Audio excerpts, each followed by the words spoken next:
Joel Payne, if I could ask you to stand by, because we have now just made contact with Nancy Cordes, who is at the White House.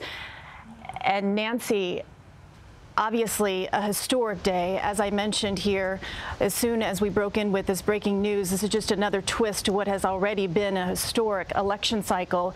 And as we were speaking there with Joel Payne, our CBS political contributor, he honed in on how this is a personal sacrifice for President Biden. Do you agree?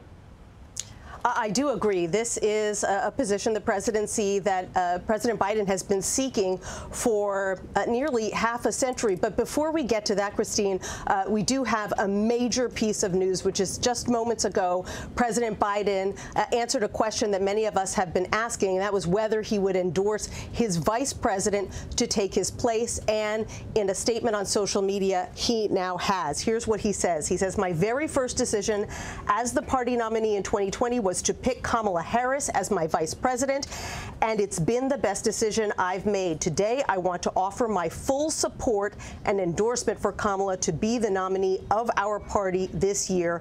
Democrats, it's time to come together and beat Trump." So this is a major puzzle piece falling into place, Christine. Had he not done that, we would have been heading into several very chaotic weeks, perhaps a contested convention.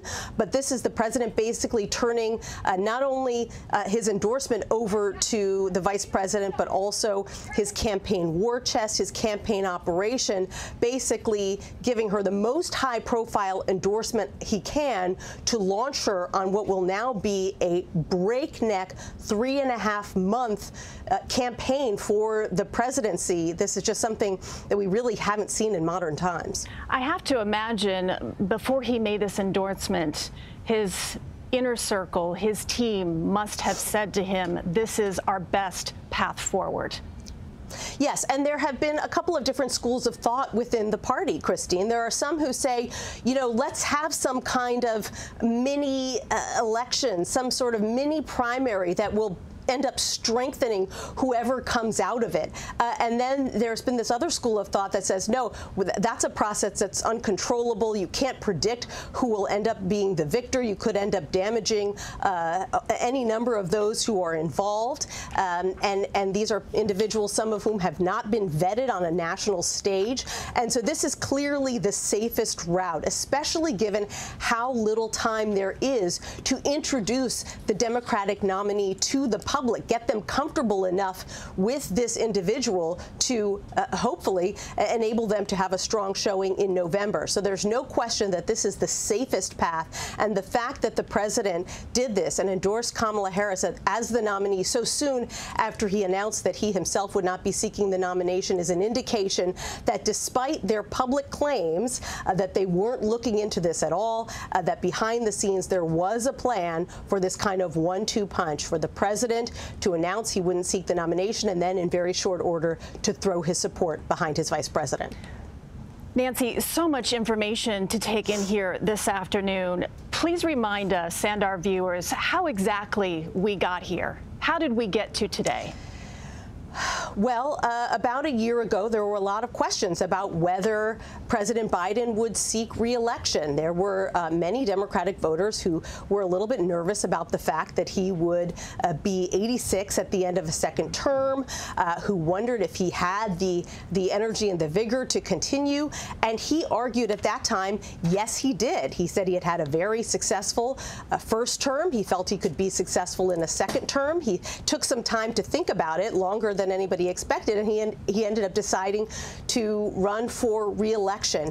But just recently, in perhaps the last 2 months, I would say, we've really seen him slow down a step. You obviously saw it at the debate, but not just at the debate.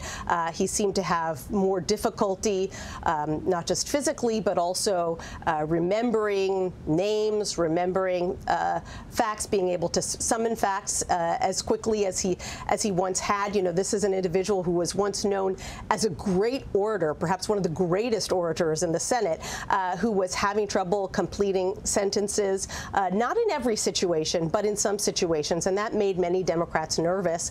And particularly after the debate, you started seeing members of Congress come out urging him to step aside, or at least to consider stepping aside. At first, the Biden White House thought they could weather that storm. It was just a trickle of lawmakers. There were a lot of lawmakers who were saying publicly that they wanted him to step aside, but who were worried about crossing him publicly, didn't want to appear disloyal, so they tried to put on the pressure behind the scenes. But when that didn't work, you saw Democrats coming out much more forcefully, and you started hearing some equivocation even from Democratic leaders, reports that the leaders of the House and the Senate were not calling on him to resign publicly, but at least telling him behind the scenes that many of their members didn't think that he could win, and that he would end up dragging down Democratic candidates in the House and Senate, perhaps causing them to lose the House and Senate. And it was just steamrolling day after day. The pressure was becoming more and more intense until it was clear to this White House that even if they believed that President Biden had a huge well of support in the public, that they weren't going to be able to counteract the sort of daily slings and arrows that he was experiencing from members of his own party, and that for the good of the party, he needed to step aside. You know, Nancy, up until yesterday, the president said he was going to stay in this race. So I wonder what changed overnight. Well, I'm not sure it necessarily did change overnight. Clearly, you know, you don't want to say you're leaving until you leave. But I think the fact that he made this announcement and then so soon after ended up endorsing Vice President Harris to take his place, that shows that there has been some forethought here. That shows that they've been mulling it over. And it's frankly impossible to imagine that they weren't thinking this over. I mean, you know, this has been weeks now since the debate. What was that? June 26th, rather. So almost a month now that they have been enduring calls from their own party to step aside. And, you know, there's only so much of that you can endure before it becomes clear to the Democratic electorate writ large that there is a brush fire brewing within the party, and it simply was untenable. And so yes, they didn't reveal it publicly till today, but clearly there was some planning going on behind the scenes. Nancy Cordes at the White House. Nancy, please stand by. I want to get to Ed O'Keefe now. He is on the phone. He also covers the Biden White House. Ed, what can you tell us here this afternoon? Christine, while this was a surprise to many, I've spoken with at least one senior party official now who says they were given a heads up momentarily before the president issued that surprise letter on social media, and that senior party official was told at the time that the president would be endorsing the vice president. It was an intention to do so. He has now done that, of course, again in the social space. And that now presents a series of challenges because there are no rules in the Democratic Party bylaws, in essence, for how this is supposed to proceed. And while you might conceivably see others try to challenge the vice president, this is a Democratic National Committee that is stacked with operatives and lawmakers and other leaders of the party who are incredibly loyal to her, both from a having worked with her perspective, the belief that a woman like her should be president one day, or just ideologically aligned with her, or maybe even just hail from her home state of California, which has such incredible clout over the party given the size of the state. So we are in total, unequivocal, uncharted American political territory at this point.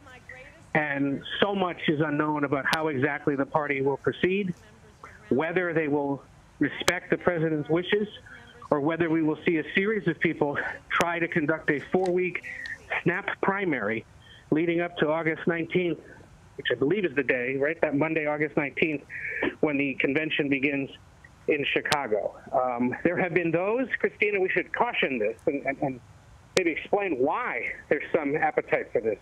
There's a belief among those who aren't fans of the president anymore, believe he can't do this, that this kind of drama and chaos might actually be a good thing, that it might drag attention away from former President Trump and his running mate J.D. Vance, that it might draw enough intrigue from voters who have been telling us in polling for more than 2 years that they don't like their choices. It might reinvigorate the entire political system to say, all right, we heard you. We saw our guy stumble. We're making changes to address those concerns, and now let's pick someone else and take them on. And to the question of, does she have the ability to defeat Trump? In various public polls in recent days, she's sitting right at about the same spot the president is, a few points behind Donald Trump in the single digits, not much more than that. There were some polls that actually put her in better shape than the president, either nationally or in certain battlegrounds. So it may just be at this point that a generic Democrat trails Trump by single digits, but the belief of the party is, with the issues they have to run on, restoring access to abortion rights, sustaining democratic, lowercase d, democratic values, ensuring that Ukraine and NATO are sustained into the future, the economic growth that's been seen in the last several years, the work on climate change, and on those issues, they can win. And if they can find themselves a new set of characters to lead the party and perhaps draw new attention and excitement, that might be enough to get past Trump.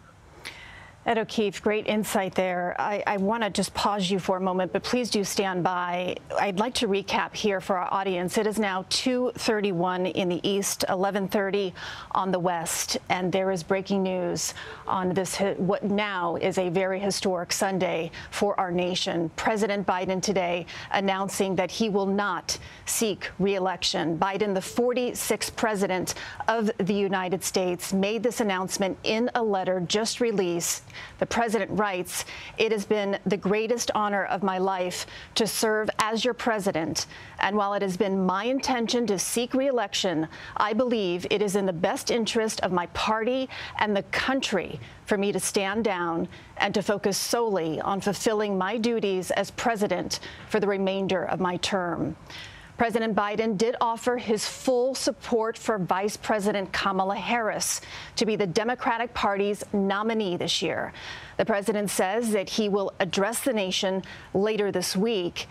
Mr. Biden, the first president now since Lyndon Johnson in 1968 not to declare to seek a second term. The president is at his home in Rehoboth Beach, Delaware this weekend. He's recovering from COVID, and he returned there late Wednesday night from a campaign swing in California.